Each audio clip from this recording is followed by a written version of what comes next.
Karong adlaw kay Domingo man, siyempre kay may klase atong mga anak, atong sugo na atong mga anak pang palimpyo sa palibot. Siyempre magpayayahay pud ano kay wagay klase, dapat mapuslan pud na sila.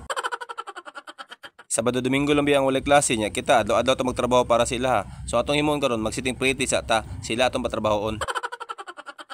Di ba tama? Para makatabang busla unsa ang pagpalimpyo ng palibot? O tan-awa karon. Manglimpyo po tani kamunggay kay sa dagadagan sa kamunggay dia akong silingan wa kahurot ani. Abi ninyo, gituyok na ako ng tanom og kamunggay des palibot kay nga naman napulan ako sa akong silingan. Mo pay mangayo, mo pay mamotol. Mo na akong gihimo dia kana akong koral, kamunggay akong gipusti ana para matagbaw jud sila. Pero antod karon wa jud sila intawon kahurot. Inga na ang bata, buutan kaayo. Para ganahan ta mo hatag kwarta ba? Uli. Oh, tama na kay basigo na kay silhigon ugma. Asa may mong gusto? 20. 20? Unsa din mo? Ang Jess, ipalit ako pagkaon karon niya, ugma na po lang isa ka Jess. Ah, bantay ha. O sige na pagpahoy nito kay imo na siligon, wala ka trabaho ugma. Matats 20 daw.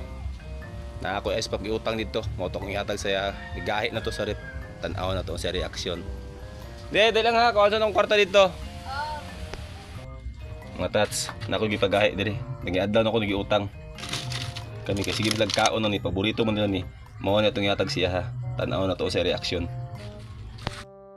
Berle. Oh, nanay mong gis oh. Saan pa? Gis. Yung kay gis na ko. Ugma nimo gamiton ang gis, ang karon ang gis. Sumdi na. 5 5. Oh, tag gis. Sama din mo gusto. Anak ko 20. 20 gani. Advance bali na nimo na. 5 bi ni paliton kani 5 po di gis tanan. Katon gis nimo ugma na to balo nimo. Di ba mo man imong giingon? Man klaros papa rin. Tay ka ugma ha. Kaklaro ana.